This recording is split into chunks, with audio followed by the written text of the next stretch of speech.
eu queria começar hoje, na verdade, com uma anedota. A anedota talvez, assim, inicialmente pareça descabida, mas em pouco tempo eu acho que eu consigo fazê-la fazer sentido.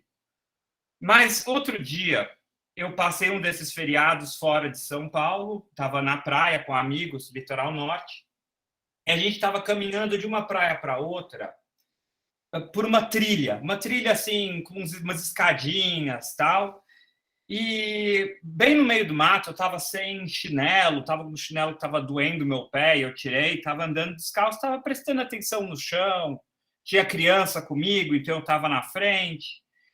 E aí, quando eu estava para dar um passo numa das escadas, eu tinha alguma coisa que me chamou a atenção. Eu parei e fui assim ver o que, que era. E quando eu me aproximei, tinha algo que não fazia sentido, eu não entendia por quê. E quando eu fui me aproximar, era uma jararaca. E ela deu uma aquelas, né, aquelas batidas, aqueles açoites, assim, e serpenteou para fora. E aí eu me lembrei de um poema da Emily Dickinson, né, poeta americana, que o Ogden aprecia muito, um pouco por isso, a conexão, onde ela descreve um encontro com uma cobra, né? E esse poema, a obra da Emily Dickinson está sendo lançada agora em português, a obra completa, pela UNB e a Unicamp, uma edição bilíngue, são 2 volumes, e o segundo volume, que contém esse poema, saiu agora recentemente. Eu não vou ler o poema inteiro, não. E é um poema muito simples sobre o que é encontrar uma cobra no meio do caminho. E ela fala sobre a figura fina, a figura esguia, que é uma serpente.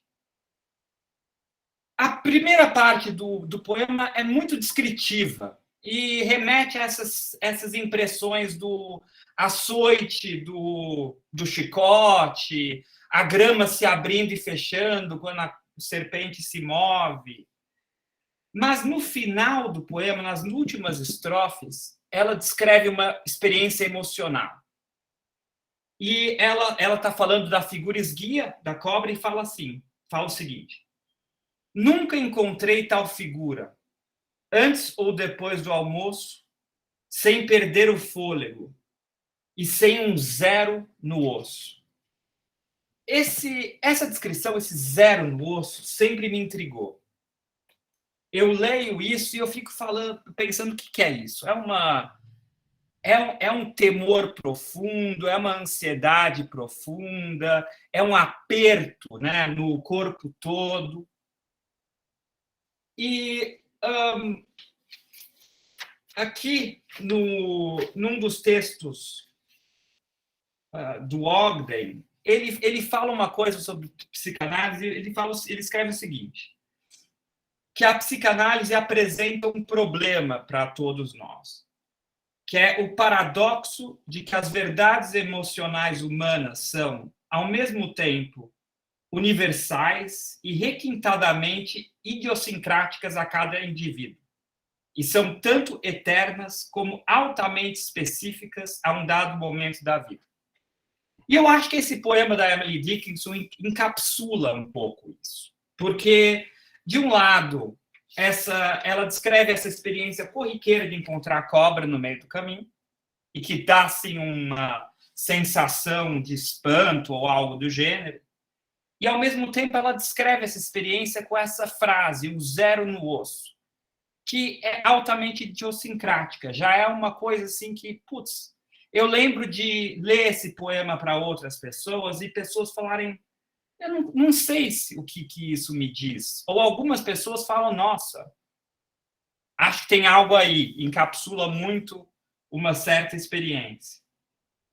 A Emily Dickinson é uma das autoras preferidas do Ogden. E eu comentei com o Leopoldo que hoje a gente pode abordar o Ogden por 2 caminhos. A gente pode explorar um pouco o pensamento dele e a gente pode explorar também a sensibilidade ogdeniana. E esse segundo caminho é um pouco o caminho meu de hoje.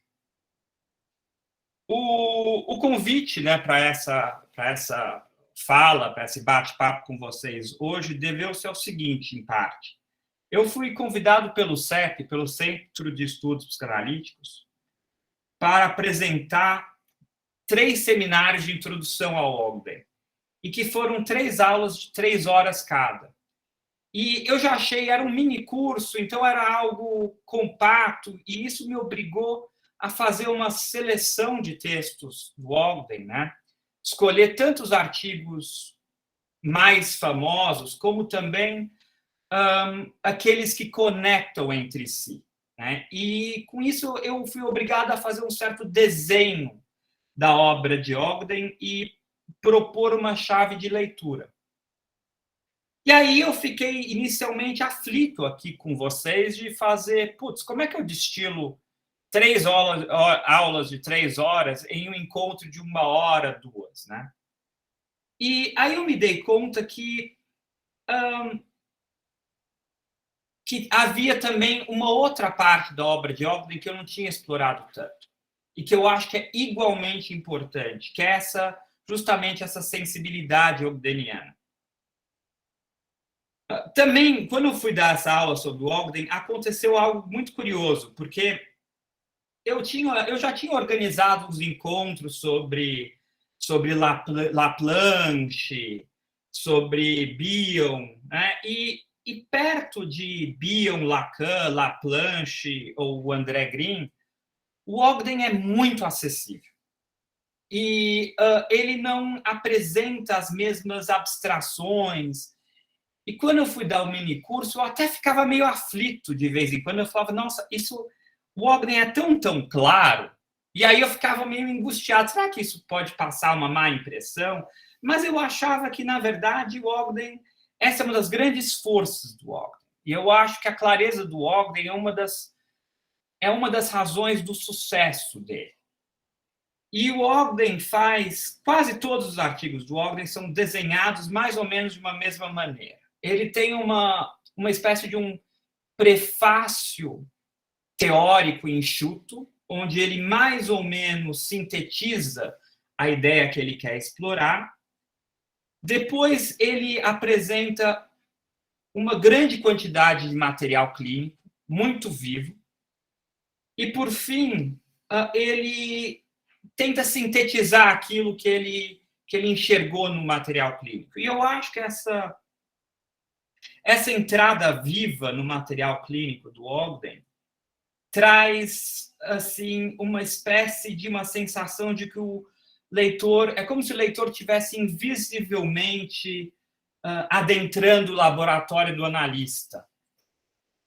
Nos Estados Unidos, a gente não tem isso no Brasil, né? Mas nos Estados Unidos, para fazer o treino de psicólogo clínico, volta e meia eles têm aquela...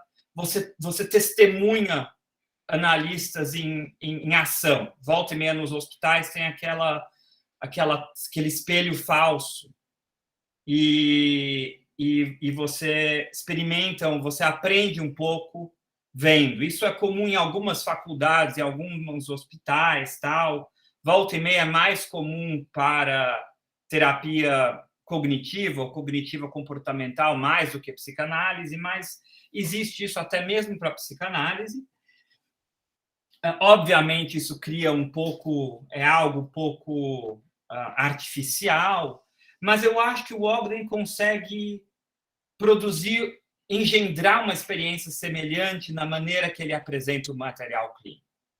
Outros autores fazem isso de vez em quando, né? Na escola inglesa, de vez em quando, eu acho que a Betty Joseph ou a Hannah Siegel são capazes também de produzir isso, mas eu acho que elas têm um calor humano no Ogden que eu acho que é diferente do calor delas. Eu acho que elas têm ainda um olhar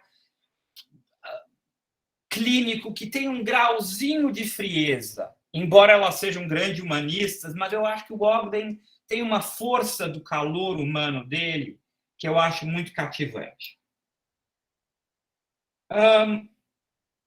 O Ogden insiste, né? Ele fala, meus principais professores de psicanálise foram Freud, Klein, Fairbairn, Winnicott, Bion, o Loewald e o Searles, 2 autores que são menos lidos no Brasil.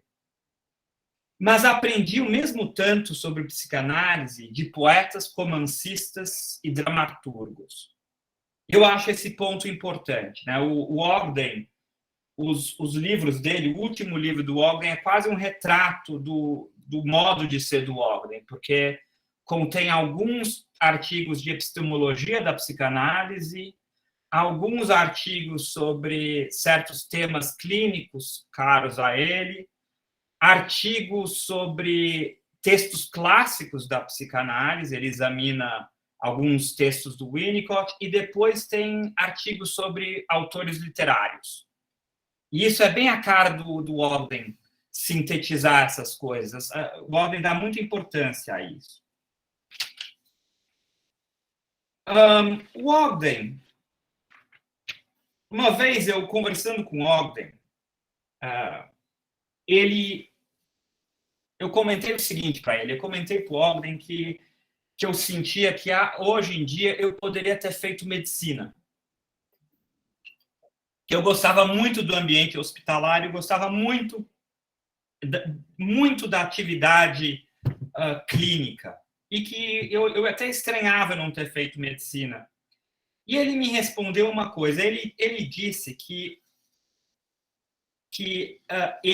a medicina teve um grande impacto na vida dele, e ele recomendou, ele disse que uma das coisas que formou ele foram leituras dos contos médicos do Chekhov, dos contos médicos do William Carlos Williams, também um autor americano, contista dos anos 20 e 30 até os anos 40, e depois um livro que eu vou comentar com vocês daqui a pouco.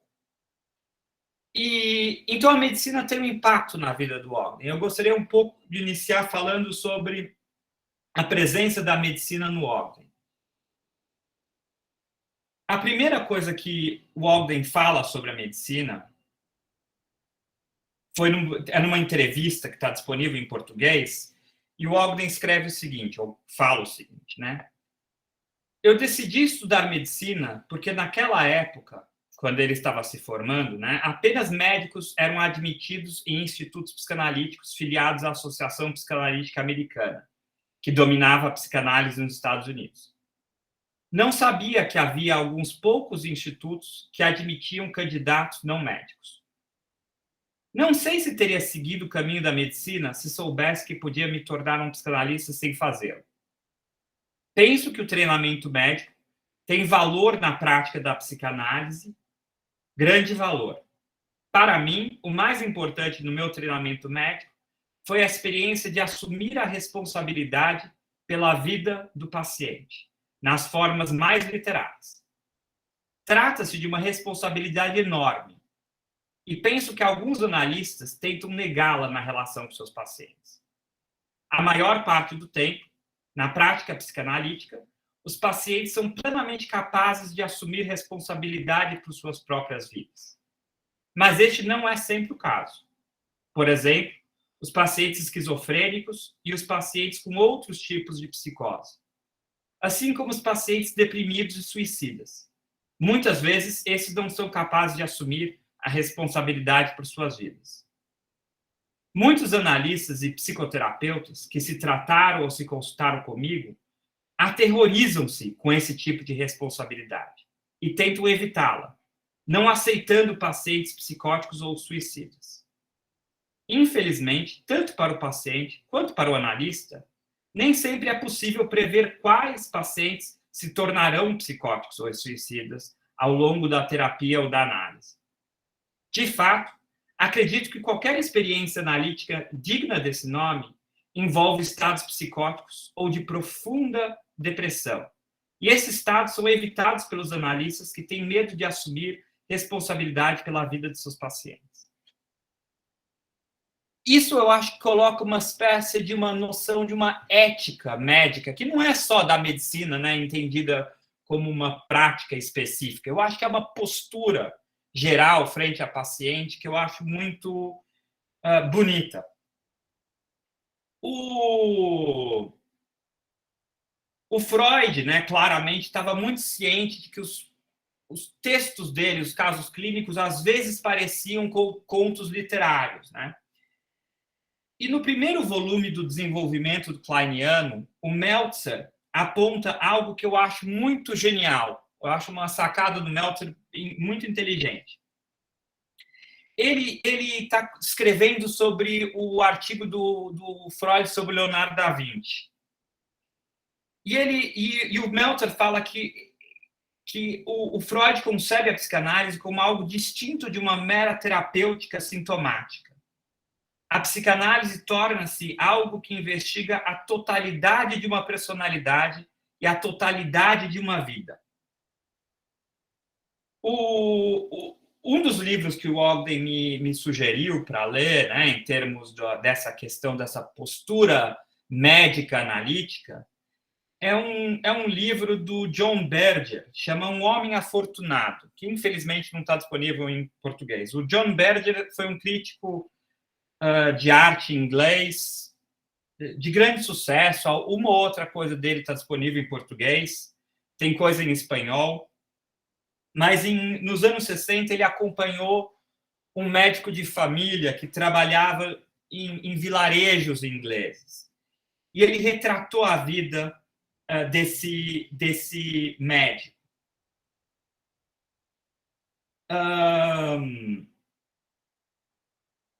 E o Ogden acha que nesse livro tem um retrato de uma postura analítica que lembra isso que o Meltzer comentou. O John Berger, né, escreve, ele e o coautor dele escrevem sobre o médico. O paciente deveria ser tratado como uma personalidade total, e a doença é frequentemente uma forma de expressão mais do que o simples resultado de processos naturais. O médico se mantém bem informado e em dia com as principais descobertas científicas. Mas seu maior prazer advém dos casos onde é obrigado a enfrentar forças e circunstâncias que não são facilmente acomodadas pelas explicações tradicionais, porque dependem da história daquela personalidade particular daquele paciente. O médico busca fazer companhia a essa personalidade em sua solidão.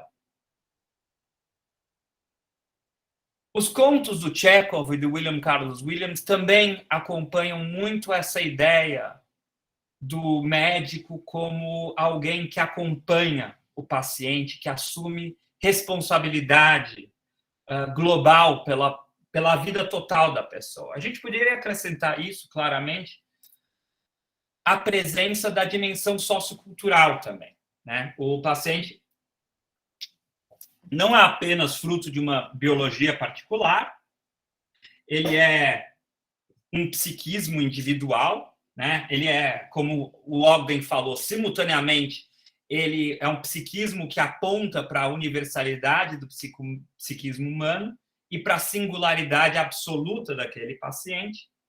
E ele também é fruto de um entrecruzamento de forças socioculturais. Eu li recentemente, tem um livro muito legal, tem uma neurologista irlandesa, se chama Susan O'Sullivan, e ela escreveu um livro chamado As Belas Adormecidas, que foi lançado em 21, e eu adquiri uma cópia, né, em 22, acabei de terminar de ler. E ela é uma neurologista especializada em epilepsia psicossomática. Só que esse livro, As Belas Adormecidas, são sobre doenças culturalmente específicas. E basicamente, o argumento dela, mais ou menos, é o seguinte, que tornou-se um modelo corrente na psiquiatria, um modelo biopsicossocial. E ela comenta como, bom, né, psiquiatras já exploraram muito o registro biológico do paciente, psicanalistas e outros psicoterapeutas estudaram o psiquismo desde a psicologia profunda até a cognitivo-comportamental, mas há pouco trabalho sobre o que é a dimensão sociocultural da personalidade. E ela descreve umas síndromes bizarras no mundo, assim, mundo afora. E ela não fala especificamente dessa síndrome, mas um exemplo dessas síndromes é o seguinte: tem um fenômeno chamado a Síndrome de Paris, que foi descrita inicialmente em 1991 e que afeta, sobretudo, japoneses indo para Paris, porque na cultura japonesa, a França como um todo e Paris são tanto idealizadas, são lugares que eles sentem uma certa pressão para vir conhecer e apreciar, admiram muito, gostam muito. E aí eles chegam em Paris e eles têm dois tipos de choque. Um choque é uma espécie de uma angústia de que não vai dar tempo para ver tudo. Então eles chegam lá em Paris para 5 dias, só que tem 50 mil coisas para fazer em Paris. E aí eles têm ataques de pânico, tem uma série de coisas que acontecem com eles. Ou então, de vez em quando, Paris não bate com as expectativas deles. Eles sentem, é mais barulhento, menos interessante. E aí eles também ficam aflitos, às vezes têm até sintomas psicóticos. E essa síndrome de Paris foi descrita nos anos 90. E a Susan O'Sullivan comenta nesse livro, ela pega uma série de exemplos como esse, mundo afora, mostrando como esse é um aspecto, né, do inconsciente sociocultural que às vezes a gente não dá vazão. Mas tudo isso para falar que tem essa atitude ética do Ogden diante do paciente, dessa sensação de uma conclamação para se aproximar, se responsabilizar por ele, compartilhar com ele o mundo interior do paciente, que eu acho fundamental para começar a entender o Ogden. Um outro lado agora do Ogden, que eu acho que é importante também, diz respeito ao gosto dele por ficção.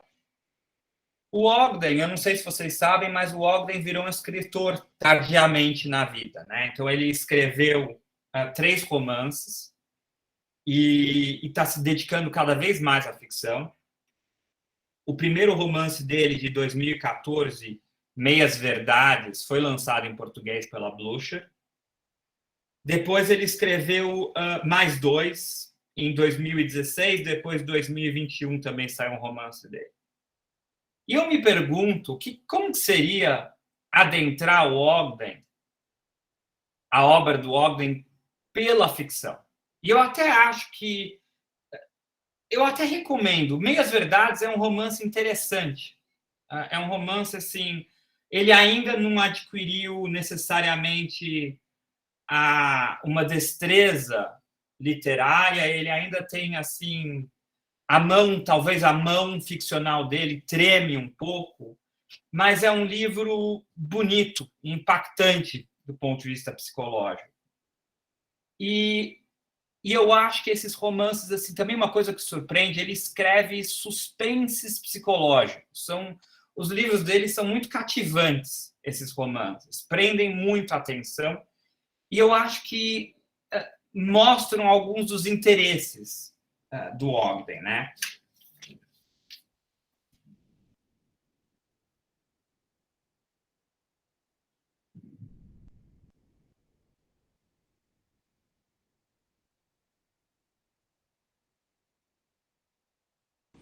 Deixa eu só ver uma coisinha aqui que eu queria colocar.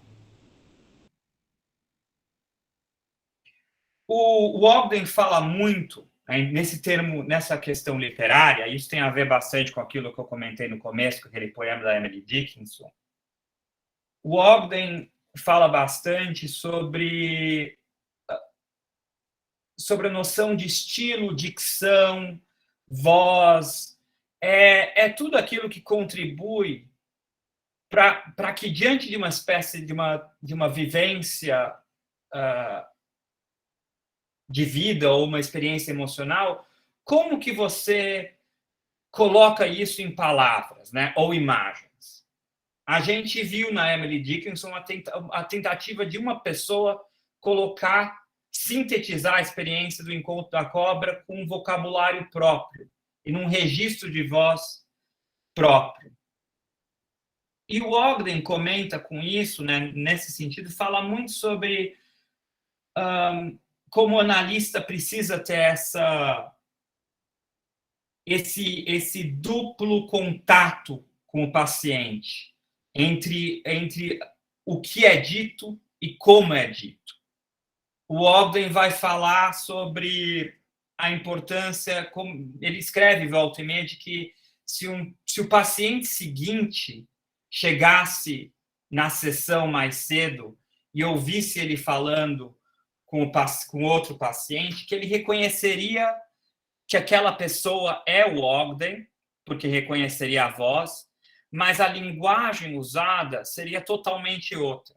Que entre o Ogden e o paciente que ele está atendendo naquele momento, há um registro linguístico, um dialeto singular, um uso de metáforas que é singular àquela dupla. Então, o Ogden é importante essa distinção entre o que é dito e como é dito. Uma imagem complementar a essa, que eu gosto muito, mas que não é do Ogden, mas eu quero introduzir aqui, o Leopoldo Nosek, psicanalista lá da Sociedade, ele fala uma coisa que, para mim, eu acho muito esclarecedor, mas ele comenta que a psicanálise, a sessão psicanalítica, é como uma história em quadrinhos escrita ao contrário. Então, que você começa com os balõezinhos da fala e o analista é obrigado a preencher qual que é o desenho daquele momento. E que essa é o inconsciente aflorando, né? A fantasia inconsciente em jogo. Eu acho essa imagem bonita. Eu acho que tem algo de ogdeniano nisso. O Ogden escreve o seguinte sobre essa ideia de voz. A ideia da unicidade da voz me faz voltar à influência que a leitura de poesia e ficção exerce sobre o meu pensamento e trabalho como psicanalista. Para aprender o que significa falar em sua própria língua, não há melhor lugar para ir do que aos grandes autores. Ninguém na história mundial escreveu o que Borges escreveu, ou como Borges escreveu. Se alguém o fizesse, seria apenas um imitador de Borges. O mesmo é verdade para Kafka, Ítalo Calvino, Homero, Coetzee, Wordsworth, Melville, Beckett e Frost, apenas para citar alguns dos meus escritores preferidos. Dirijo-me a esses e a outros grandes escritores não apenas para testemunhar, mas para participar da criação de uma linguagem própria. Quando você, né, se a gente olhar para os interesses literários do Ogden, eu acho que é curioso que dá para fazer meio que uma divisão.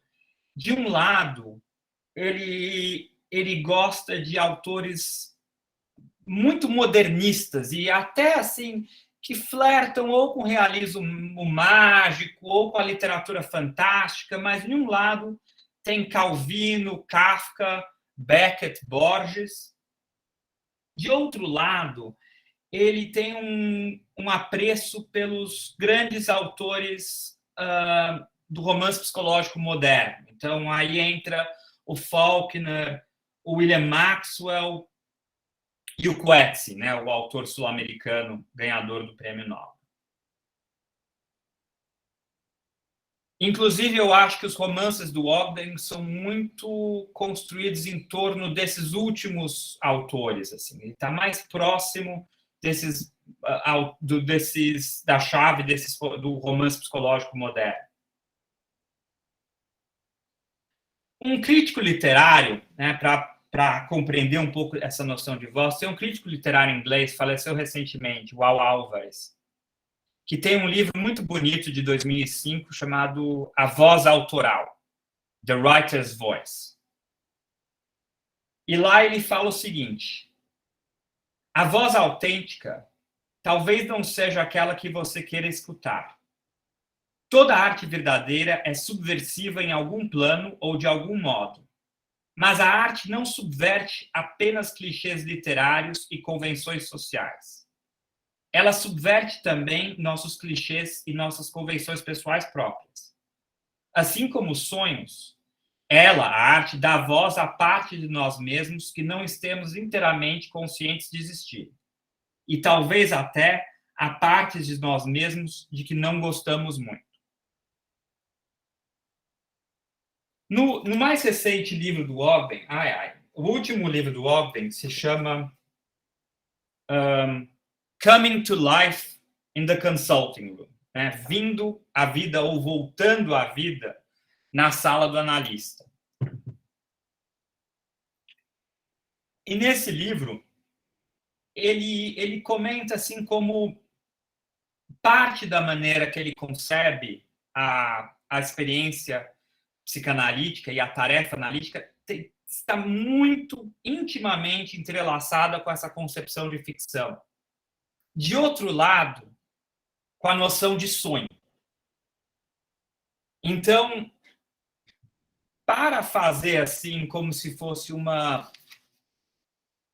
início de um adentramento no lado teórico do Ogden, eu acho que essa passagem é importante. A passagem entre a noção da formulação de uma linguagem própria, de um registro poético metafórico próprio, e que de alguma forma o processamento disso se dá pela noção de sonhar. Quando o Ogden fala em sonho, ele fala em sonho bionianamente. Nossa, desculpa. E o Bion, né, no Cogitation, sobretudo, ele dá uma largada na noção de sonho. E a noção de sonho no Bion, isso é o modo como o Ogden se apropria de Bion, né? O termo sonho não nomeia apenas aquela experiência noturna nossa, né? Que é um processo, entre outras coisas, um processo neurofisiológico. A noção de sonho que interessa para o Ogden é a noção de um sonho como um processo contínuo que acontece tanto durante o dia quanto durante a noite. A imagem que o Ogden mais usa a respeito disso, ele fala que é um pouco como as estrelas do céu. Durante o dia, elas estão lá, mas nós não a vemos, né? Porque estamos ofuscadas pela luz do sol. E ele comenta que quando o sol se põe, as estrelas reluzem. E ele comenta que esse jogo é semelhante ao que acontece no jogo entre consciência e inconsciência, que a gente simplesmente não vê os processos oníricos acontecendo, porque durante a vigília nós estamos ofuscados pela luz dos processos mais conscientes.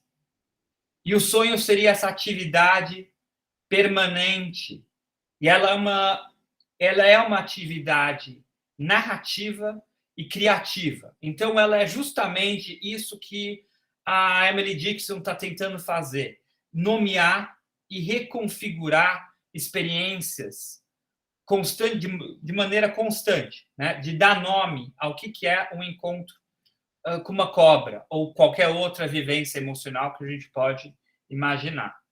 Eu vi agora que já são 10h46 e eu queria fazer uma interrupçãozinha. Eu queria fazer um pouquinho de um bate-bola com vocês. Eu queria saber o que essas primeiras ideias, o que elas impactaram em vocês. Essa noção da importância da literatura e essa atitude que eu chamei médica, entre aspas, né? É uma atitude ética perante o paciente. Então, eu ia sugerir rapidamente algumas trocas entre nós, e aí a gente decide como a gente continua. Como eu disse, para mim é importante a gente ter um bate-bola. Alberto. Oi. Meu nome é Cristina Gomes. Eu li muito Ogden há muito tempo, venho lendo Ogden. E de todos os textos que eu já li dele, o que mais me chamou a atenção foi a psicanálise epistemológica e a psicanálise ontológica. São um texto que eu amo, eu acho imperfeito, assim. Mas eu sempre tive muito a impressão, pelos casos que ele relata, de uma extrema rigidez, não é rigidez, mas uma extrema colocação da técnica na frente de qualquer coisa. E o que você me coloca dele, enquanto essa leitura da literatura, enquanto esse contato com a literatura, enquanto a literatura vem de encontro ao que eu penso, que eu acho que os poetas e os escritores nos ensinam muito mais do que provavelmente a própria formação teórica. Eu estou achando isso surpreendente. Isso, para mim, eu estou vendo um outro Ogden agora que você falou isso. Esse comentário é muito interessante, pelo seguinte, o Ogden, nas entrevistas, o Ogden sempre insiste que cada analista, isso é muito diferente da medicina. Na medicina, ou em outras áreas do conhecimento, existe um corpo técnico, teórico constituído, que tem uma certa solidez e que você precisa mentalmente ativar aquele conhecimento. Ele insiste que com psicanálise não acontece isso. Com psicanálise, ele insiste, como todo analista, precisa reinventar a psicanálise por inteiro a cada momento. Ele comenta como toda vez que ele ouve alguém escrevendo sobre ele, que ele não se reconhece nas palavras das pessoas. E ele não acha isso ruim. Ele fala, bom, cada um vai fazendo uma apropriação do que eu escrevo, singular e individual. E eu acho que o Ogden, essa fluidez, eu acho que o Ogden é, sim, ele tem uma fluidez muito grande. E ele, volta e meia, ele comenta, né, na técnica prática dele, momentos de quebra de protocolo, por assim dizer. E com relação a isso, eu queria comentar o seguinte: um autor que a gente lê menos no Brasil é o Harold Searles, que foi um psiquiatra, psicanalista americano, grande parte da obra dele escrita nos anos 50, 60. E o Searles é muito criativo no contato com o paciente. Ele traz também muito material clínico sempre. Ele é muito caloroso como figura, um grande humanista, mas muitas das coisas que o Searles escreve e comenta são quase excêntricas. Assim, são coisas que você fala, nossa, ele viu isso?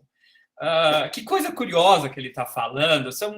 Ele não é um psicanalista ortodoxo de maneira nenhuma. E o Ogden tem muito do Searles no Ogden. Muito. O Ogden é um grande leitor de Searles e... Eu estou traduzindo um texto do Searles, né, porque tem pouquíssima coisa no Brasil. Eu estou traduzindo um texto do livro dele, acho que é o único livro que tem, que é uma coletânea de artigos, né? E, assim, traduzir é difícil, mas os textos dele são muito difíceis, porque a impressão que dá um pouco, eu vou falar uma coisa que parece meio absurda, é que ele é quase tão esquizofrênico quanto os pacientes dele. Né? Porque a escrita dele é confusa, a gente precisa ler e organizar a escrita dele, mas é absolutamente apaixonante a forma como ele lida com isso. Ele morava no hospital psiquiátrico, né? Sim. Então, o Ogden faz uma coisa, né, que eu acho que é semelhante do Searles. Assim, o Ogden, de um lado, ele tem essa ética do clínico de, obviamente, ter um ponto focal lá, estruturado e organizado diante do paciente. Ele precisa, assim, né, fazer essa companhia para o paciente na solidão, na angústia, na desintegração que pode estar diante dele. Por outro lado, assim como o Searles fazia, o Ogden afrouxa um pouco a organização mental dele. Afrouxa é um afrouxamento técnico, mas é justamente um afrouxamento para tentar captar esses fenômenos mais oníricos e intersubjetivos. O Searles tem o registro, né? O Searles tem 2 livros. Um é o Collected Papers in Schizophrenia, né? Os trabalhos colagidos sobre esquizofrenia, e o outro chama Contra-transferência. E eu acho que esse título dá muito a chave para entender o Searles. O Searles está trabalhando violentamente com a contra-transferência dele. Mas está muito bem apontada essa questão. Acho que alguém mais aí pensa alguma coisa? Enquanto as pessoas estão pensando um pouquinho, eu queria só fazer um comentário muito interessante, como a maneira como você está apresentando o Ogden, Alberto. Ele lembra muitas coisas freudianas radicais, assim, né? Então eu vou lembrar aqui de memória alguns comentários de Freud, assim. Primeiro é um comentário que ele diz assim: se queremos viver do tratamento de neuróticos, temos que fazer algo por eles. Uhum. Uma preocupação com médica, uma preocupação com, digamos assim, com o cuidado com o outro, né? Nessa direção, tem um relato de uma análise com Freud, acho que é Ismael Britton, e ele pergunta para o Freud sobre os escritos técnicos, né? E o Freud responde: olha, eu escrevi essas coisas aí que é só para dar uma orientação para o iniciante, porque qualquer um que seguir as minhas orientações estrito sensu vai se dar mal. Cada analista toma isso como um modo de ter acesso à vida do paciente, à pessoa do paciente. E aí eu queria complementar com uma frase bem rapidinha de Winnicott, que é a seguinte: todo tratamento analítico, a relação analítica, nada mais é do que uma relação humana simplificada. Uhum. Então, eu acho que isso tem uma dimensão que retira a dimensão da psicanálise como técnica, retira a dimensão da psicanálise como uma abstração para especialistas ou para pessoas muito inteligentes, que coloca o contato humano e a comunicação no centro do trabalho analítico. Uhum. Né? Talvez no centro, junto com a noção de inconsciente. Uhum. Né? Então, muito do que você está falando lembra esse tipo de, digamos, postura do Ogden, que me parece uma postura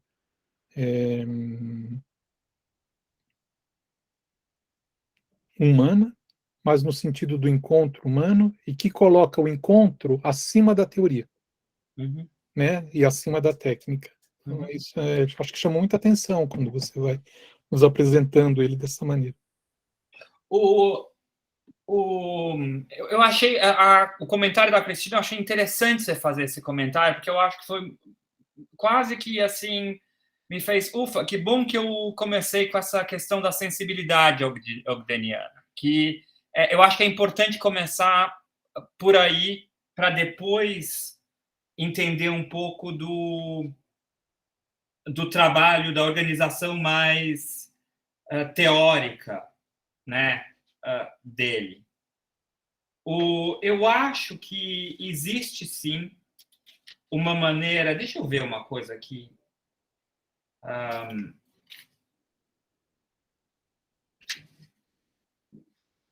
Olha,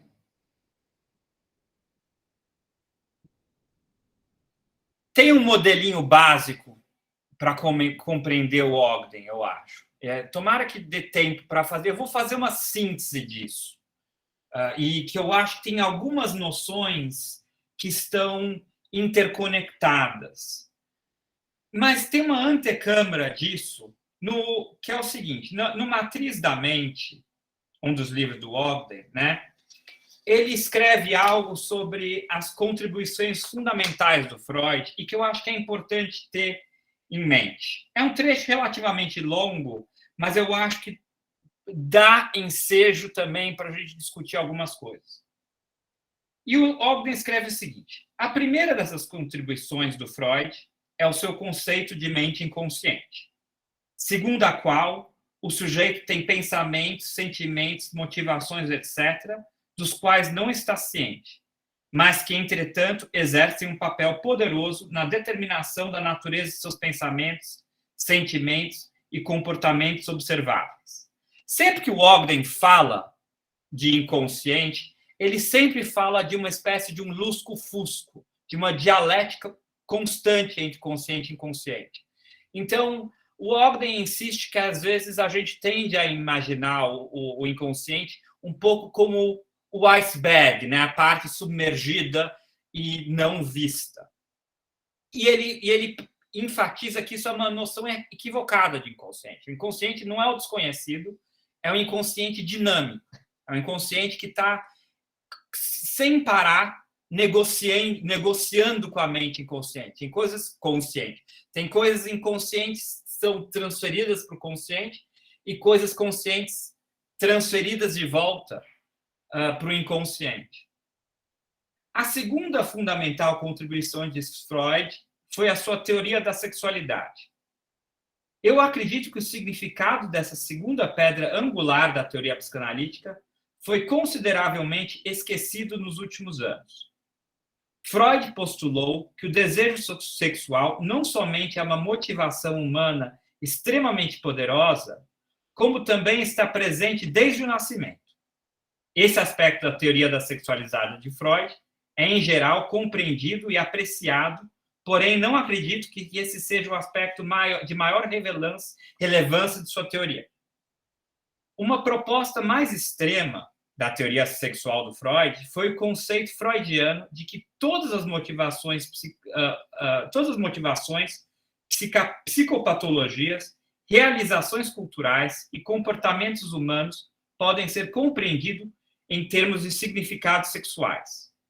A partir dessa perspectiva, o instinto sexual não é simplesmente um esforço, um impulso, um desejo, mas o veículo pelo qual seres humanos criam significados. Freud não propôs que o instinto sexual fosse pensado simplesmente como gerador de desejos sexuais e impulsos. Com um significado muito mais amplo está a implicação de que os seres humanos interpretam todas as suas percepções em termos sexuais, criando, portanto, experiências. O indivíduo dá sentido às suas percepções internas e externas através das lentes de sistemas de significados sexuais. Outra metáfora pertinente é a de que o instinto sexual é a pedra de Roseta que permite ao ser humano traduzir dados sensoriais brutos em experiências providas de significado. Por que eu quis ler esse trecho? Eu quis ler esse trecho pelo seguinte: o Ogden, às vezes, é visto como um autor que aclimatizou a escola inglesa, né, de relações objetais para o ambiente americano e um pouco tirou, talvez, os lados mais radicais do kleinianismo. O kleinianismo encontrou muita resistência nos Estados Unidos e eu acho que o Ogden assim, faz uma versão mais fácil de engolir da teoria kleiniana, ou pelo menos essa é uma leitura tradicional do Ogden. Ora, nós sabemos o seguinte: uma das grandes críticas à escola kleiniana é uma espécie de apagamento da teoria sexual, né? O André Green tem um artigo clássico dos anos 90 chamado O que a sexualidade tem a ver com a psicanálise. E no Ogden a gente vê muito de relação objetal, mas a gente não necessariamente entrevê tão explicitamente a questão da sexualidade. E eu acho que esse trecho da Matriz da Mente é um trecho muito curioso, porque o Ogden está dizendo que ele trabalha com isso, mas é um aspecto do Ogden que a gente não enxerga tão explicitamente. E eu acho que também esse é um... Eu acho que é importante ler o artigo do Green sobre a questão da sexualidade e ter esse trecho do Ogden em mente na hora de se aproximar. Eu não sei o que o Leopoldo acha disso, sobre a posição da sexualidade nesse universo da escola das relações de objeto. Bom, você me perguntou, assim, isso é uma coisa que me toca, assim, de duas maneiras. A primeira é reiterar o valor da sexualidade na existência humana, né? No sentido de que uma vida onde a vida instintual, sexual é muito, digamos, tímida, muito reduzida, ou muito acanhada, torna a vida mais sem graça, né? Então, isso é um fato da existência humana, né? Que até me lembra um pouco um comentário também do Fedidá, dizendo que na vida dos animais a sexualidade está regulada e dá tudo certo, e na vida do homem é o maior fiasco, né? Não existe coisa que dá mais problema. Maravilhoso esse comentário, eu não sabia. Um comentário. E agora, essa questão da centralidade da sexualidade, pensando na obra de Winnicott, e também pensando nesse artigo que Cristina falou, sobre, do Ogden, da psicanálise epistemológica e a psicanálise ontológica, nos leva a uma outra questão, que são as questões de experiência de ser, que não seriam redutíveis às questões da administração, ou não seriam impulsionadas, ou redutíveis, eu diria, à questão da instintualidade, das pulsões ou da vida sexual. Então, nesse sentido, até colocaria uma pergunta, porque me parece que Ogden, quando se refere que um dos caminhos da psicanálise, ou os caminhos do tratamento analítico, é proporcionar experiências de ser si mesmo, né? Eu suponho, ou melhor, quero supor, que ele não reduz isso a alguma coisa impulsionada pela sexualidade, ou redutível à sexualidade. Então, isso te ouvindo, e o que eu li de Ogden me dá a impressão de que ele, digamos, coloca, sem deixar de dar importância à sexualidade, se refere a fenômenos humanos que são para além da sexualidade. Em algum lugar, o Ogden escreveu o seguinte, foi a porta de entrada, de admiração, quando eu li, me deu vontade de ler Ogden. Ele diz alguma coisa assim, se eu me lembro bem, se não estou confundindo as coisas. Eu não sei se a psicanálise é ciência, mas eu sei que ela é alguma coisa que faz as pessoas se sentirem melhor, né? Se tornarem um homem melhor, um pai melhor, um amigo melhor, um amante melhor, né? E eu acho que quando ele coloca isso, me parece que isso poderia ser lido dentro do campo da administração da vida instintual ou da vida sexual, mas me parece que é uma dimensão mais ampla do que essa. Eu concordo integralmente com você, acho que a chave do Ogden está por aí. Ele se apropria da noção da sexualidade, né? Ele fala que a sexualidade, para ele, é sobretudo um sistema de imbuir de sentido a experiência humana. Então, a projeção de criatividade, fertilidade na vivência seria é o modo como ele compreende a noção de sexualidade. O que eu acho que é curioso nisso tudo é o seguinte, para a gente entender o Ogden na história da psicanálise, eu acho que tem esse tema da sexualidade é o tema onde a escola francesa classicamente veria críticas ou limitações no modo do Ogden de refletir sobre a experiência humana. Então, eu acho que esse é um cantinho, a gente tem que estar alerta para essa problemática. Eu chamaria Eduardo para intervir sobre esse tema, porque isso toca em discussões que a gente tem tido há longos anos, e é sempre muito instigante quando ele intervém em outros também, mas esse ponto é um ponto sensível, né? Poxa, eu estava tão quietinho aqui no meu canto. É. Você bem, eu não conheço o Ogden, eu vim de curioso, né? Enfim. Agora, eu acho que essa questão da sexualidade, enfim, sempre me coloca a questão: o que o Freud está chamando de sexo, sabe? Antes de qualquer coisa. Porque me parece, enfim, que não dá para qualquer redução, né, do sexual, qualquer coisa que seja a reprodução, seja a experiência do prazer, me parece produzindo efeitos meio complicados, porque eu tenho um modo de pensar isso, que é o seguinte: o Freud sempre se refere ao sexo quando ele está se referindo ao confronto com o outro, sabe? E inclusive na constituição do corpo próprio, né? Esse confronto com tem um trecho lá do Os Sonhos e Seus Destinos, né? Ele diz: o amor é a relação do eu com suas fontes de prazer. A gente pode completar: e de desprazer também, né? Então, me parece que a referência ao sexo... Ixi, acho que caiu o som. Desculpa. A referência ao sexo é fundamental para o Freud, me parece, porque ela é sempre uma espécie de matriz ou de metáfora, né, desse confronto com o outro e com o corpo do outro, né? Enfim, porque você articula ali uma dimensão emocional, afetiva, se você quiser, e uma dimensão propriamente material, sabe? Que no Freud é sempre delicado, né? Que lugar fica o corpo no Freud, né? As sensações, né? Uma série de experiências que estariam fora do registro propriamente linguístico. Então, me parece que o sexo ele tenta...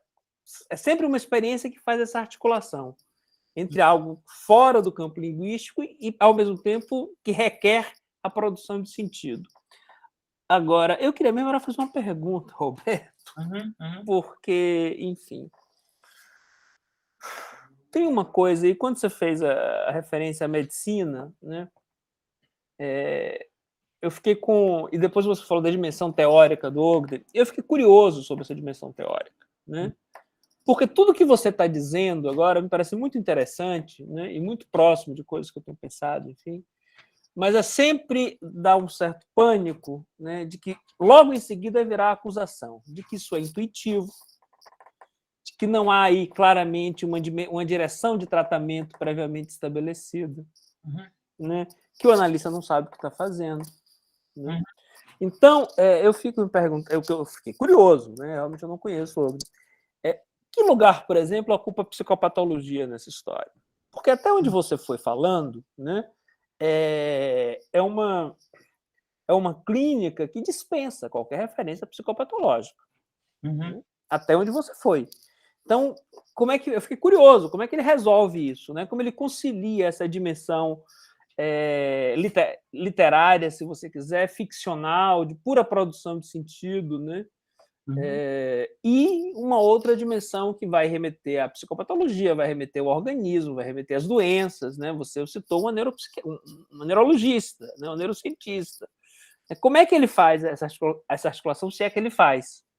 Porque isso me parece uma questão delicada. Agora, eu queria dizer uma outra coisa, uma última coisinha, que é o seguinte: quando você definiu, quando você falou da língua particular lá, né, cada paciente é uma coisa, eu me lembrei da definição do Niklas Luhmann de amor, né? O amor como um sistema de comunicação privado. Eu achei isso interessante, né? Porque efetivamente é algo dessa ordem que se passa.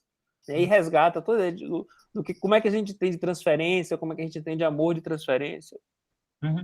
Mas foi só uma associação livre. Era isso. Obrigado.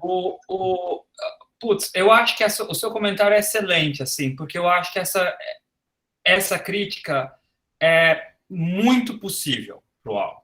Assim, o Ogden, até hoje, eu acho, agora eu não sei se ele continua fazendo isso, mas ele trabalhou com pacientes psicóticos, sim, por muito tempo.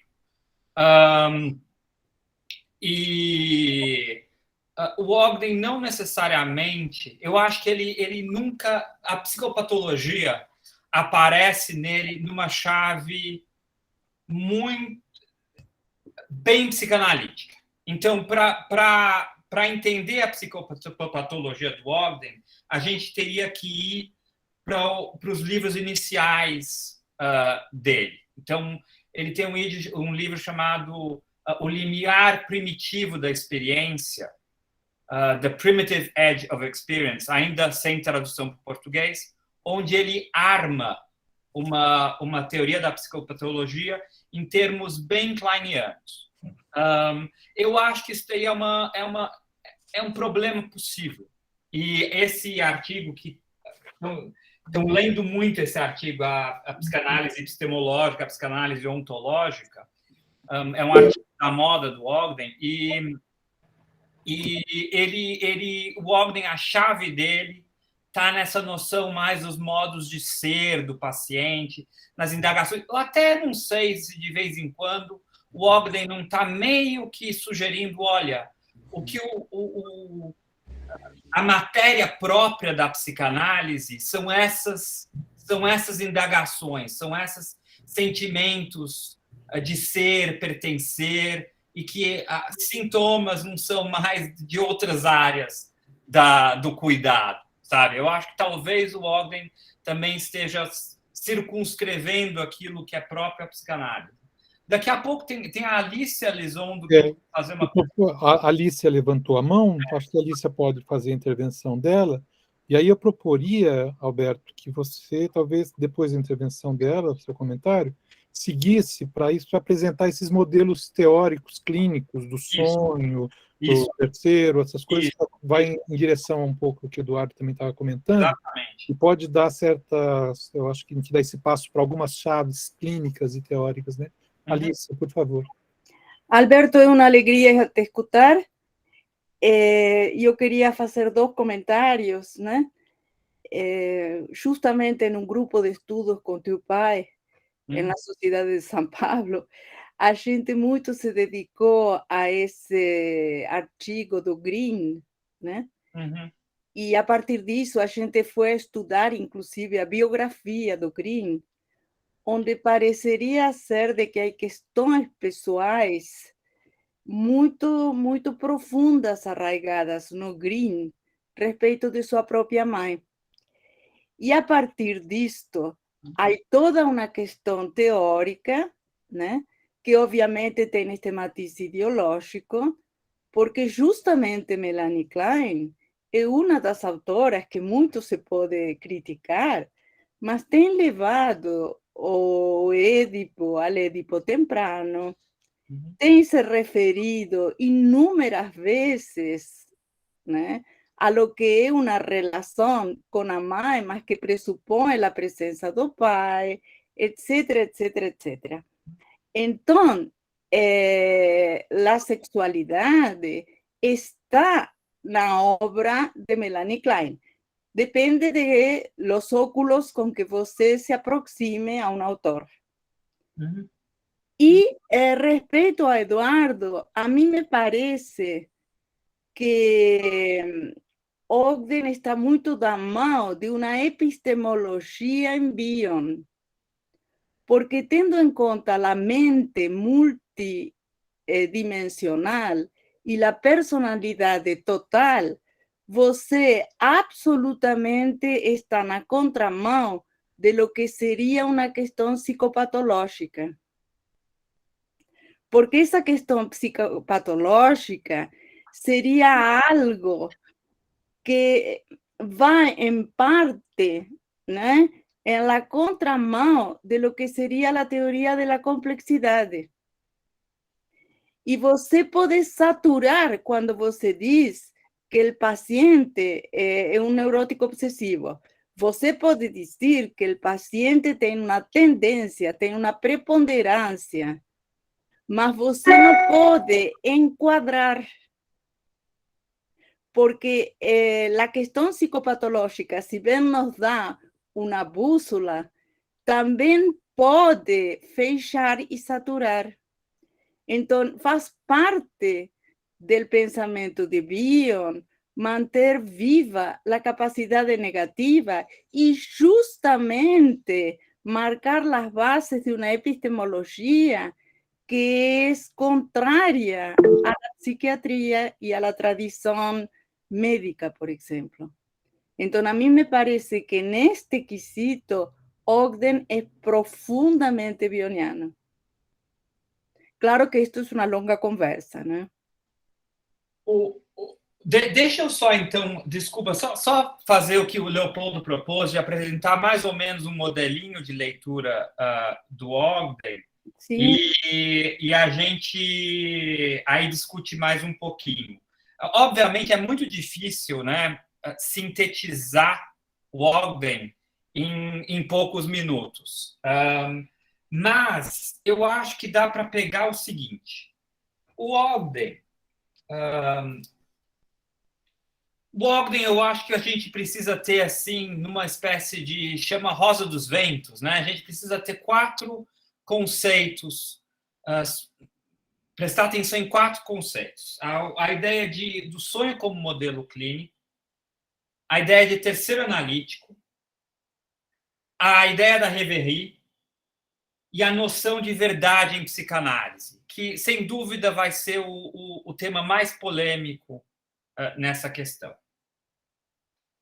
Quando a gente está pensando no sonho como modelo clínico, essa ideia aparece com grande vigor num artigo chamado Esta Arte da Psicanálise. Eu acho que esse, em certo sentido, é o primeiro artigo do Ogden que precisa ser lido, porque lá ele dá um pouco de uma imagem de como ele concebe a sessão e como que ele projeta um modelo de tratamento, né? Que o Eduardo apresentou esse problema que eu acho que é corretíssimo. E o Ogden, quando o Ogden fala em sonhar a sessão, ele comenta uma coisa do Bion, que ele fala que essa noção esgarçada de sonho produz uma reviravolta na história da psicanálise pelo seguinte, que sonhar a sessão faz com que a sessão você deixa, né, você para de tentar tornar o inconsciente consciente e você passa a agir na tentativa de tornar o consciente inconsciente. Então, ele acredita que a sessão, quando eu falei, né, nessa ideia do Leopoldo Nosek de preencher o desenho de uma fala, ele fazer o desenho daquilo que está acontecendo na sessão seria o equivalente de reescrever a sessão ficcionalmente ou trazer à tona, né, uma imagem onírica da vivência da sessão. O Ogden propõe um modelo muito simples, ele fala que é metafórico, Eduardo, mas ele propõe um modelo onde ele basicamente sugere o seguinte, que quando, com uma analogia também digestiva, ele fala que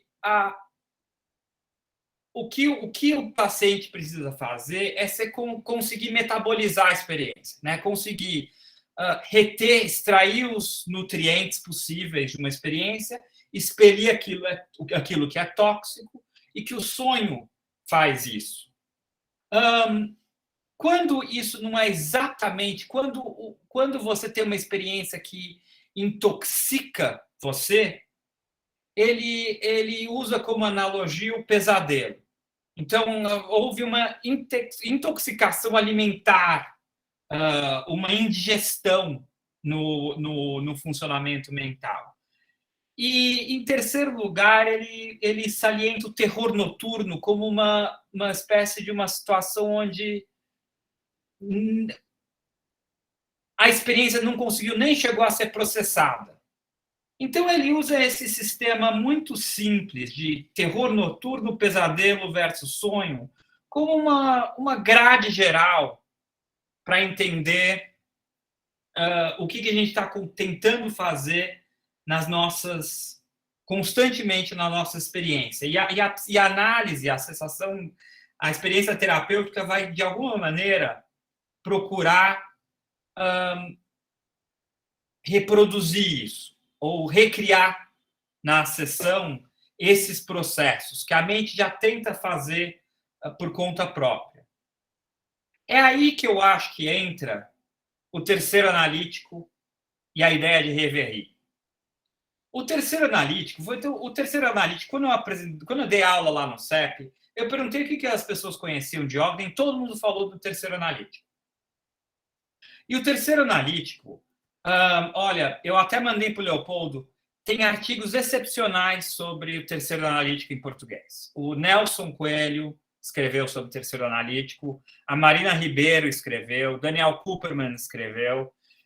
Eu mandei para o e-mail do Leopoldo esses artigos, e também quem quiser me escrever e pedir esses artigos, eu mando com o maior prazer para vocês. Meu e-mail é albertorochabarros@gmail.com. E o terceiro analítico foi lido numa chave, volta e meia, uma chave bastante filosófica. E eu acho que é perfeitamente possível fazer isso, mas o terceiro analítico também, para o Ogden, eu acho que ele tem uma compreensão assim um pouco mais mundana. E eu até prefiro, em vez de falar no terceiro analítico, eu diria antes que a gente deveria falar em terceiro intersubjetivo, porque o Ogden está falando de uma experiência muito comum.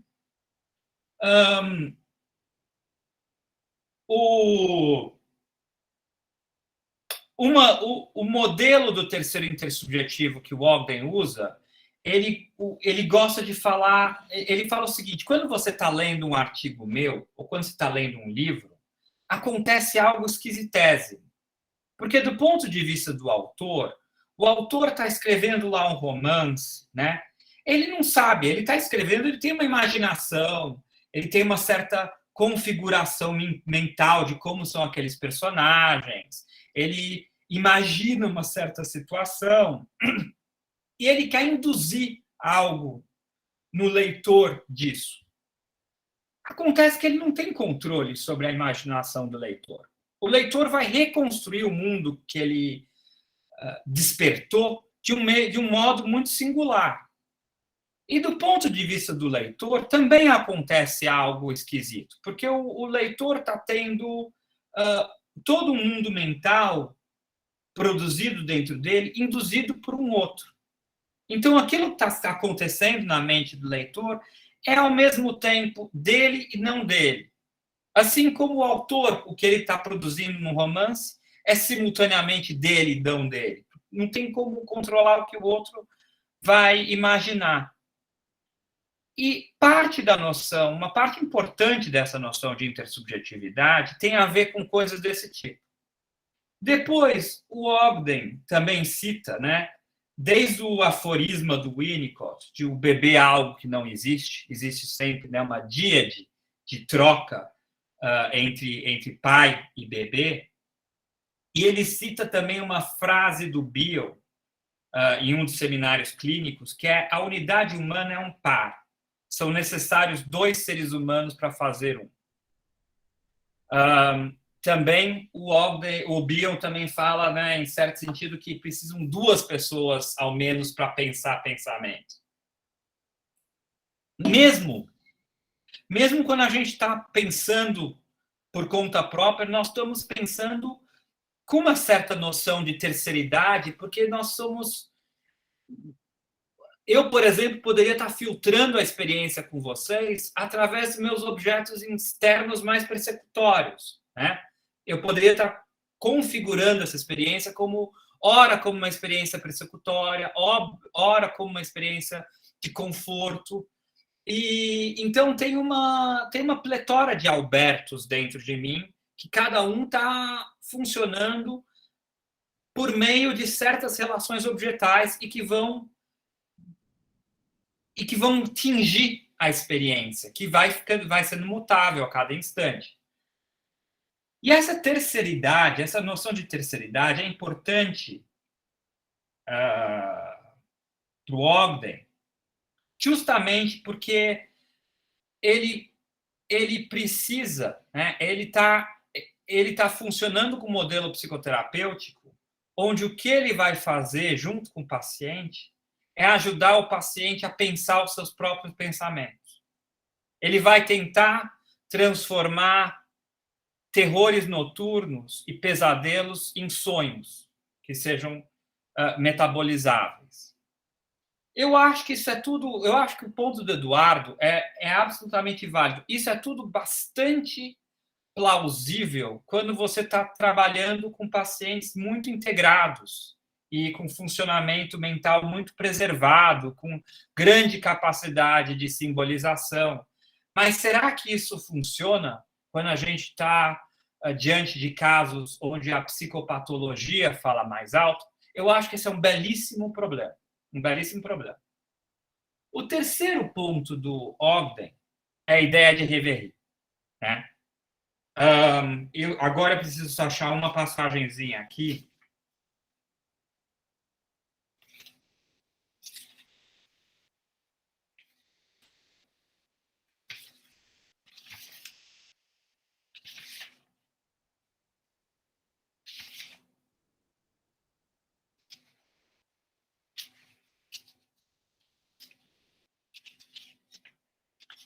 Aqui, ó.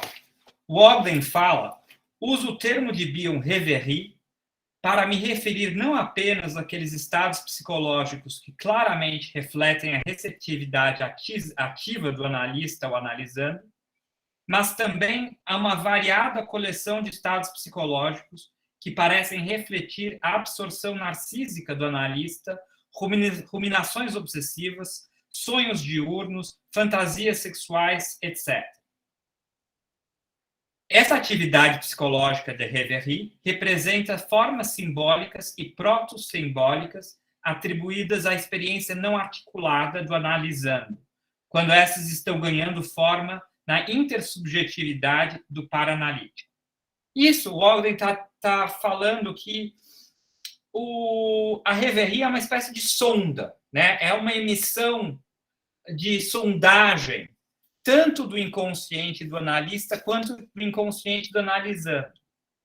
E o reverie, muitas vezes fica... Eu acho que é muito fácil imaginar que, ou melhor dizendo, uma crítica possível ao Ogden é que ele toma absolutamente quase tudo que passa pela cabeça dele de processos simbólicos não verbais como reverie. E eu acho que isso levanta um grande problema.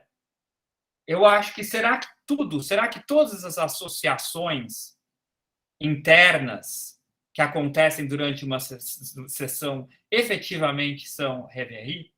Uma outra possibilidade seria dizer que aquilo que é reverie só é reverie de fato quando ela tem uma espécie de uma valência interpretativa.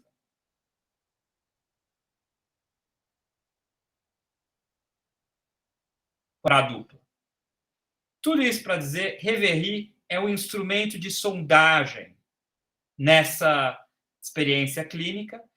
Reverie é um termo que virou muito caro, né, na psicanálise, e quem quiser explorar um pouco essa noção, tem esse livro do Fred Bush, que se chama As Reveries do Analista, né? Do Fred Bush, se escreve assim. E esse livro é muito útil porque ele faz um apanhado geral do que é a reverie na psicanálise contemporânea. Alberto, você pode colocar no chat o nome do livro e o autor, por favor? Obrigada. E aí, o quarto conceito que o Ogden está introduzindo agora, um pouco mais nos últimos anos, é a noção de verdade. E essa noção de verdade em psicanálise, ela é é um foco, um outro foco polêmico, né? A noção, eu acho que eclodiu na psicanálise contemporânea num artigo dos anos 90 do Charles Handley, onde ele se indaga sobre o que é a verdade em psicanálise e como que a psicanálise concebeu a noção de verdade. Depois, em 2016, o Psychoanalytic Quarterly fez uma sessão dedicada ao problema da verdade em psicanálise. E o Ogden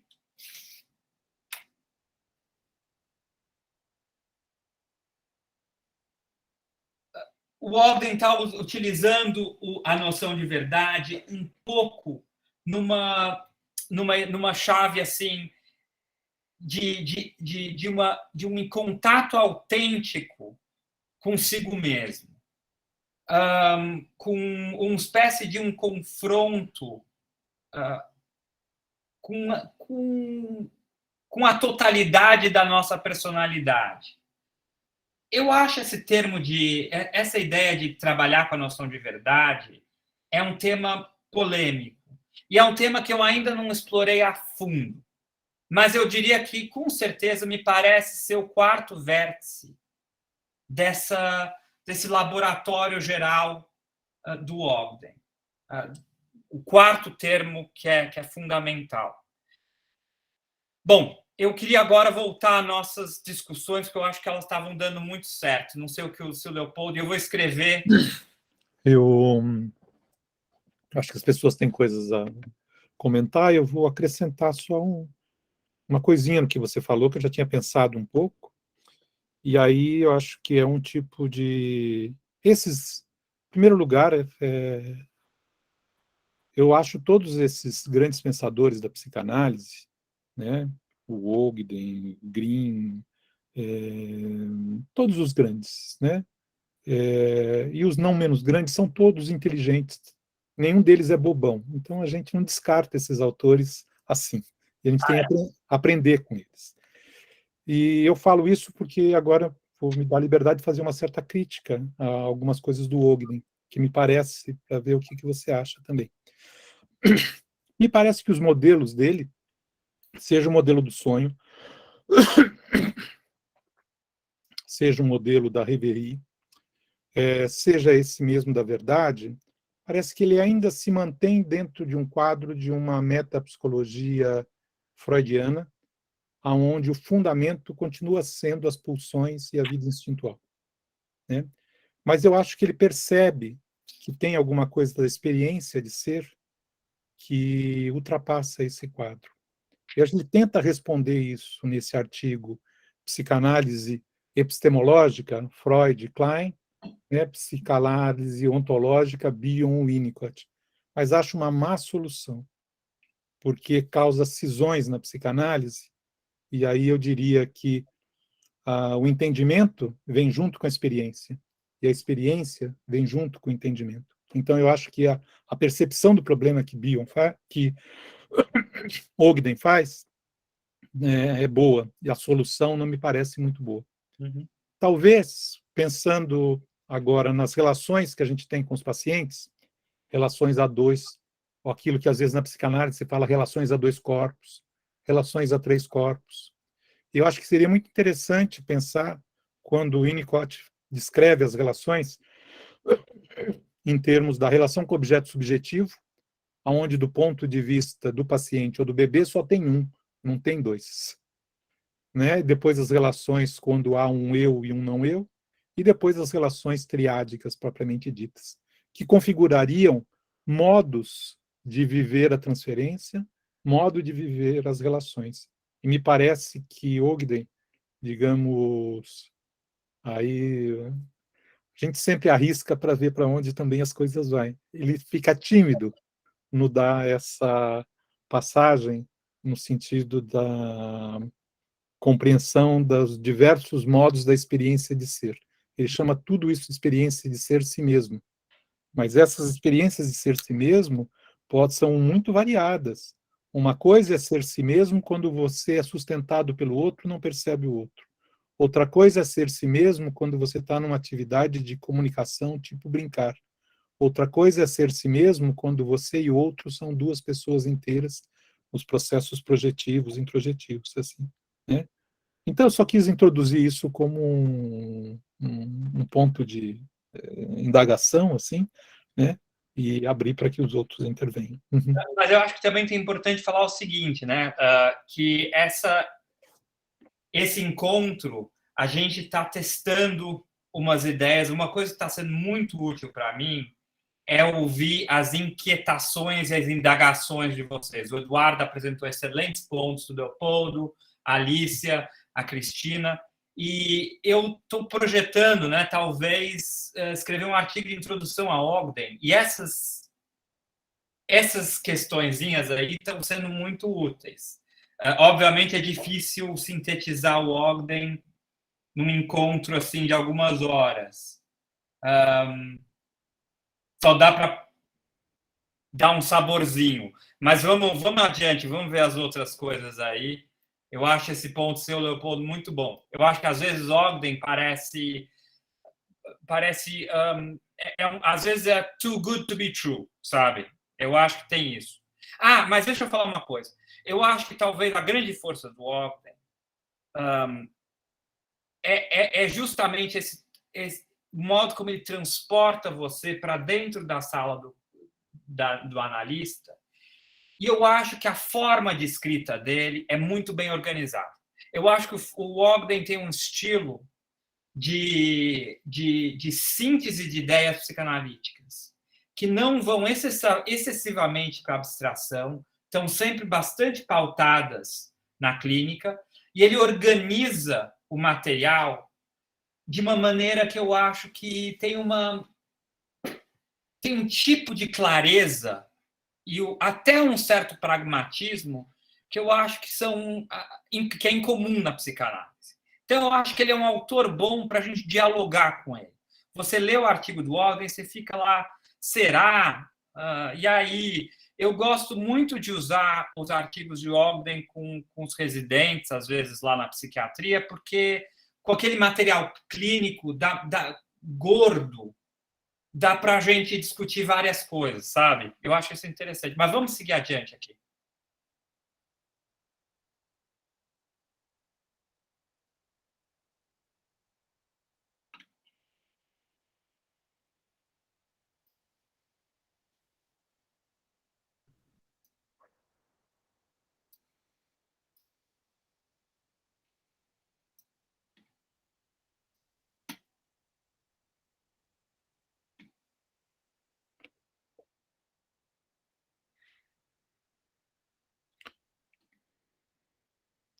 Camélia. Alberto, eu gostaria de ouvir um pouco mais da noção da verdade na psicanálise. Eu não consegui apreender. Deixa eu te ouvir um pouco, por favor. Deixa eu introduzir um comentário do Lacan sobre a verdade que talvez me pareça curioso, pode ajudar nessa direção. Talvez do Lacan, o que eu mais gosto do Lacan, acho que é essa frase, quando ele diz assim: eu digo sempre a verdade, não toda.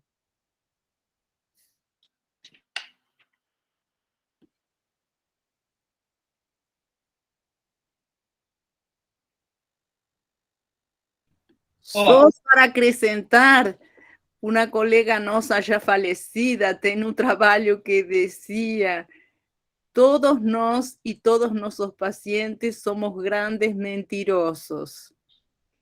Y el proceso de análisis es poder retirar las máscaras posibles.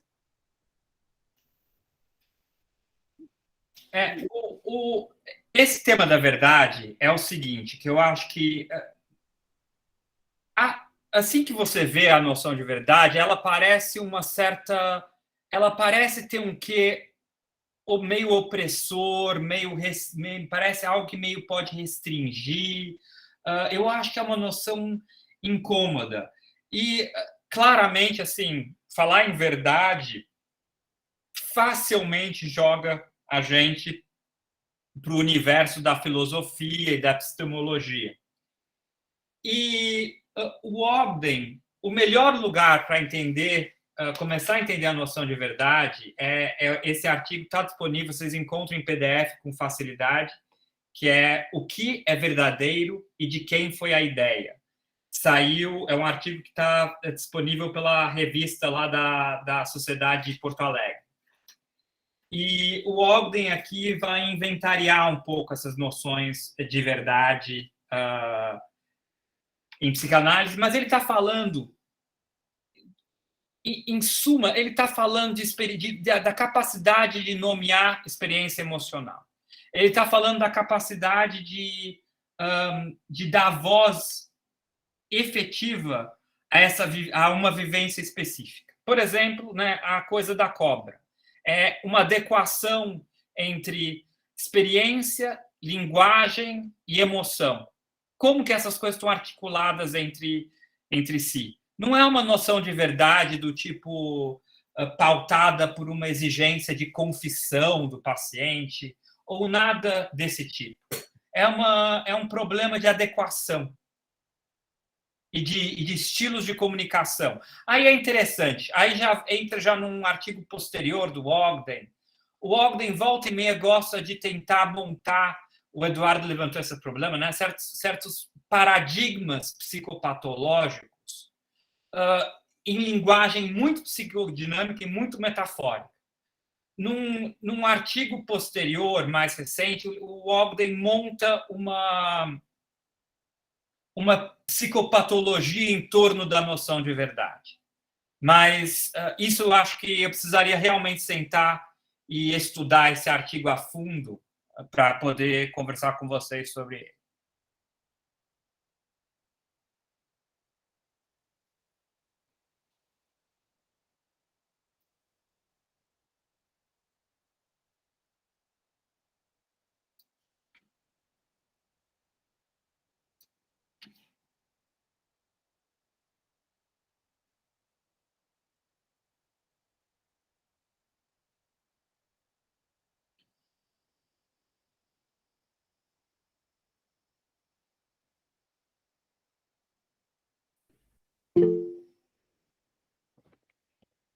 Vou colocar aqui. Enquanto ninguém se expressa, deixa eu colocar uma outra coisa que diz respeito ao modelo do sonho.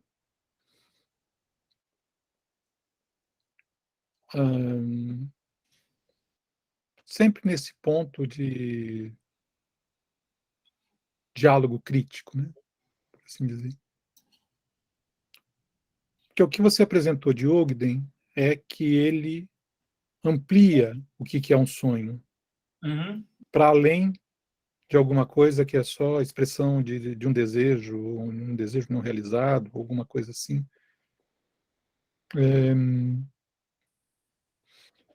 E que o sonho seria um certo modelo para o tratamento analítico. Evidentemente, isso acaba me referindo a esse meu autor que está nos meus ossos, né, o Winnicott, por assim dizer, quando ele fala sobre o brincar, e o brincar como modelo, né, para, digamos assim, os sonhos.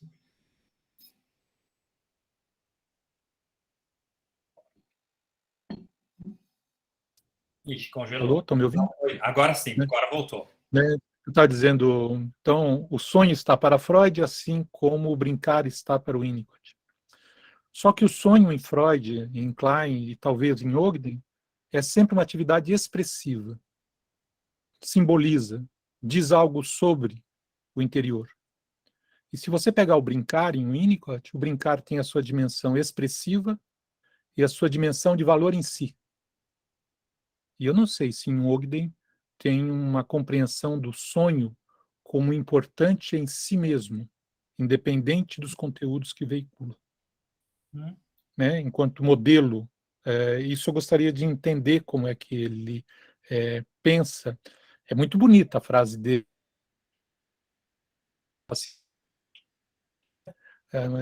E poética até. né? A dificuldade, quando eu penso isso clinicamente, é o que é isso exatamente em termos transferenciais, em termos da ação do analista, né? Então, essa questão. Assim. Uhum. Não, o Ogden tem assim, essa distinção, eu acho que é muito, muito boa, Leopoldo. O Ogden tem, sim, uma noção do sonho como um valor em si mesmo. Então, em um artigo, o Ogden comenta que um paciente narra um sonho para ele e ele fala, que belo sonho. Ele sente que o trabalho está lá feito. Não é necessário, né, nenhum tipo de interpretação. Eu acho que isso daí é um ótimo ponto. Ótimo ponto. Eu não acho que o Ogden ele não é um teórico da psicanálise a mesmo título de um Winnicott, de um Bion, que efetivamente, né, foram explorar radicalmente e com muita energia todas as implicações de conceitos. O Ogden está num passo mais mundano, mas num bom sentido. Ele tá observando essas coisas, têm um valor da fenomenologia humana para ele, mais do que em termos da construção de uma teoria da mente.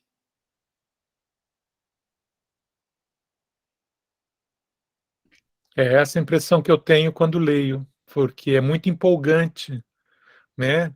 Essas maneiras dele descrever o acontecimento humano, o encontro humano, né? É um pouco poeta mesmo, porque nessas frases do tipo reclamando uma vida não vivida, sonhar, ajudar o paciente a sonhar aquilo que não pôde ser sonhado, né? Tem um monte de formulações, mesmo essa de me tornei um homem melhor, me tornei um pai melhor com a psicanálise, né? São coisas que, pelo jeito, são fundamentadas em muito conhecimento analítico e da tradição na psicanálise, mas tem uma formulação fenomenológica, por assim dizer, descritiva, né, que é compreensível a todos os analistas, seja de que corrente for. Uhum. Uhum. Uhum. Uhum. Sim.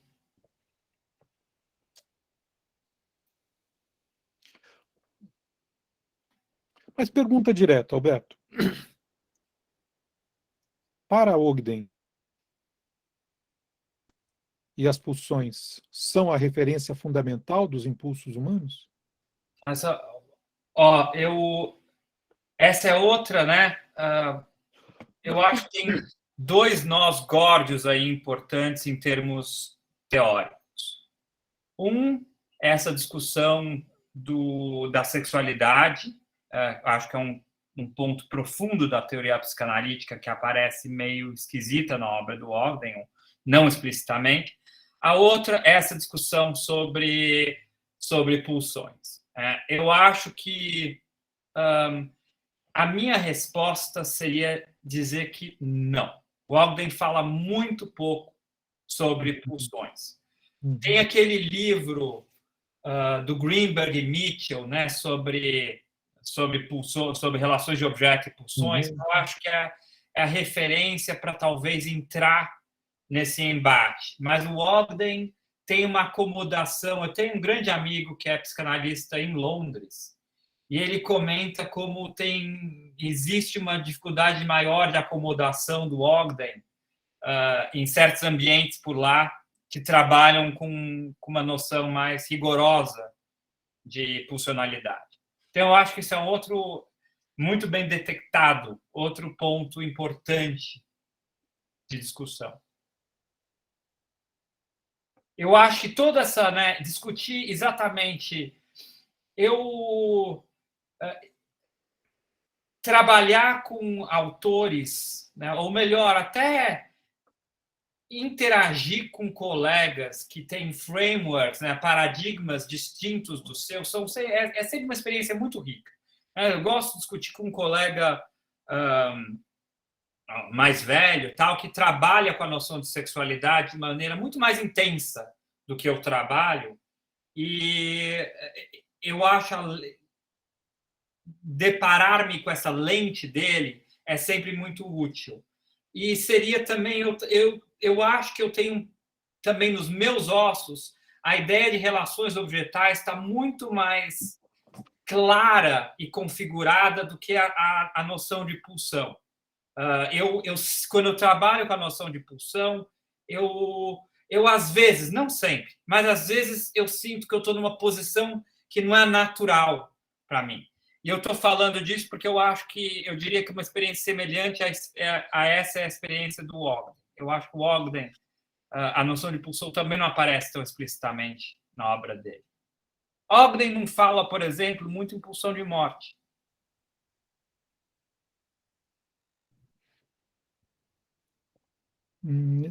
Muito interessante, sim. Às vezes eu gosto de fazer uma distinção entre o que é que nós falamos quando teorizamos sobre o que falamos, quando nós participamos de uma reunião científica, quando nós participamos de um congresso, quando nós escrevemos um texto, e o que é que nós falamos quando estamos com o paciente. Uhum. Quando nós estamos falando aqui, ou quando nós escrevemos um texto, ou fazemos uma tese, ou mesmo estamos fazendo uma discussão assim, nós acho que somos impulsionados por uma exigência de racionalidade, de não contradição, de a frase que você falou agora não ser contraditória nem o oposto da frase que você falou em seguida. Uhum. Mas no consultório, nós juntamos lé com cré, juntamos filosofia com literatura, com o filme que você viu, com as suas experiências amorosas, com os sonhos que você teve, e isso tudo não faz um sistema. A gente poderia chamar esse sistema eu, o eu do analista, mas isso é muito fraco, porque não há unidade se você juntar todas essas coisas. E colocamos tudo isso em função da comunicação com o paciente. Mais do que a comunicação, do estar com o paciente, dele se sentir visto, dele se sentir entendido. Então, eu acho importante, talvez, esse tipo de... Eu acho que eu pensei nisso quando você falou de que eu adoro conversar com pessoas que falam uma língua diferente do paradigma paradigma materno, por assim dizer, né? Porque daí você é levado, talvez, a enxergar e a ver coisas e aprender coisas que você ou não viu, ou não aprendeu, ou ter a experiência de. Uhum. Eu acho que isso, sabe, Alberto, vai muito em direção a essa história que você falou, identificando no Ogden, o valor da literatura, não só na formação dele, mas na formação dos analistas. A meu ver, um analista que é formado só em psicanálise é muito pobre. Ele tem uma caixa de ferramentas, né, pequena, comparada à diversidade de vidas, de semânticas, de modos de estar no mundo, né, quando a gente está agindo. E me parece que Ogden, quando eu leio, eu falo, poxa, esse cara é do meu time. eu me vejo, porra, eu gostaria de fazer como ele, né? Então eu vejo muitas coisas nessa proximidade, assim. Isso é muito verdade, né? É engraçado, volta e meia, eu brinco com os residentes que lá na psiquiatria, que assim, se meu ortopedista não gostar de literatura ou cinema, tanto faz quanto tanto fez. Se o psiquiatra não gostar, fica preocupante, é esquisito, né? O que eu acho que salienta uma especificidade desse trabalho com o mental, com o interior, tal. E eu acho que sim, acho que o Ogden dá para ver esse lado dele, tá sempre borbulhando lá. Que isso daria um ponto de E depois eu falar isso, eu vou abrir para as pessoas fazerem alguma intervenção, para a gente poder ir finalizando. Mas acho que esse ponto, Alberto, faz a ponte para uma... Me congelou de novo. Congelou. Vai de novo, tá? Estou com gagueira na internet. Uhum. Eu acho que isso que a gente está falando agora talvez nos encaminhe para um ponto que mereceria uma discussão ampla e que leve em consideração esse texto de Ogden, Psicanálise Epistemológica e Psicanálise Ontológica. No seguinte sentido, ele fala da psicanálise como um modo de você fazer experiências de si mesmo. Eu diria que a gente deve diferenciar quais são os diversos tipos de experiência de si mesmo que acontecem nos relacionamentos analíticos. Às vezes me dá a impressão que Ogden abriu essa porta e ele coloca o nome da porta é a experiência de si mesmo.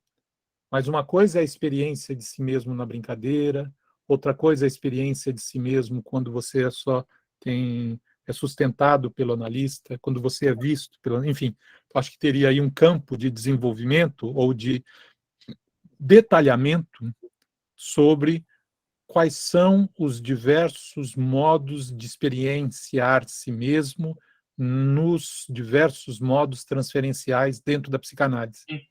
Eu acredito que, por exemplo, seria muito interessante se Ogden pudesse, se o próprio, porque eu acho que isso não está, pelo menos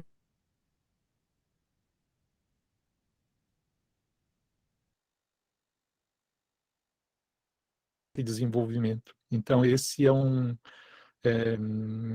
nós estamos falando sobre o que ele escreveu, mas tem alguma coisa de que ele escreveu e também chega em certos, até onde ele foi e para onde que a gente vai, para onde que ele vai, né? Quais são os pontos limites aí dos avanços e do pensamento, né? Vamos ver se tem mais alguém querendo fazer algum comentário aí, final. Senão a gente fica conversando aqui. Também é uma delícia. Uhum.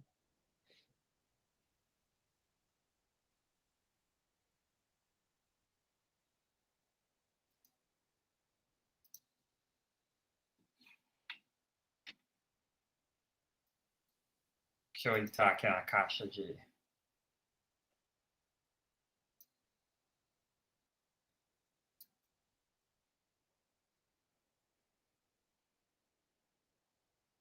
Não sei se tem mais comentários. Uhum. Bom, a gente está também na nossa hora e caso vocês tenham comentários, vocês têm o telefone, o e-mail de Alberto, tem também o meu e-mail para encaminhamento aqui, né? Então, queria agradecer muito ao Alberto, um encontro muito estimulante, agradável, né? São esses encontros que a gente sai bem no sentido de que sai alimentado, né? Tem alguns encontros que a gente às vezes sai com a sensação de que não entendeu direito, não sabe bem, não é esse o caso aqui, ainda que tenham muitos pontos a serem desenvolvidos, né? Então, nós vamos encerrar a reunião. Esse material está gravado, né? Então, em geral, eu costumo depois vou ver com o Alberto se a gente deixa disso disponível para todos ou para os que participaram daqui, pelo menos, da nossa reunião. Mas, de qualquer maneira, vocês terão acesso a esse material, seja num grupo pequeno, seja disponibilizado publicamente, né? E, então, agradeço também a presença de todos, a gente poder ter esse e passo a palavra para o Alberto, se ele quiser fazer um fechamento, né? É isso aí. Agradecer a todos vocês. Eu adoro essas reuniões assim mais horizontais, onde a gente pode discutir em conjunto, com um bate-papo é mais o meu formato. Conversar com o Leopoldo é sempre um grande prazer. Eu fico um pouco frustrado, né, de, será que dá para sintetizar Ogden tão rapidamente Então, tem sempre uma frustraçãozinha nesse tipo de esforço, né? O encontro, o mini curso do CEP já foi um pouco frustrante e o encontro assim mais curto ainda é mais difícil.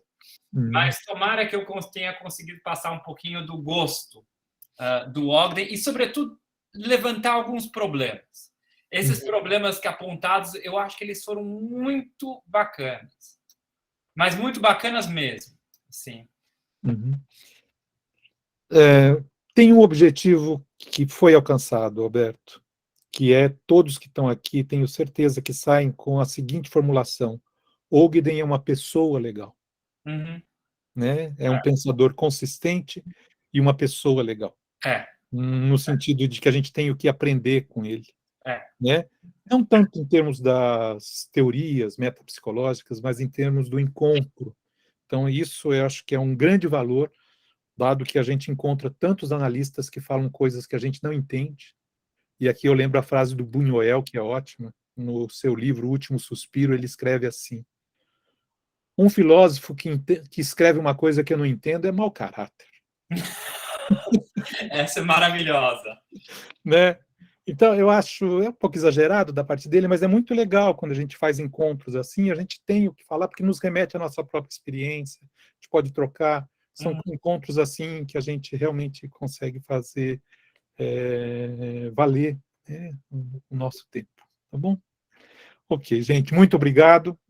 Então, espero vê-los em outras reuniões e agradeço a presença de todos, em especial do Alberto. Até mais. Obrigada. Tchau. Abraço a todo mundo.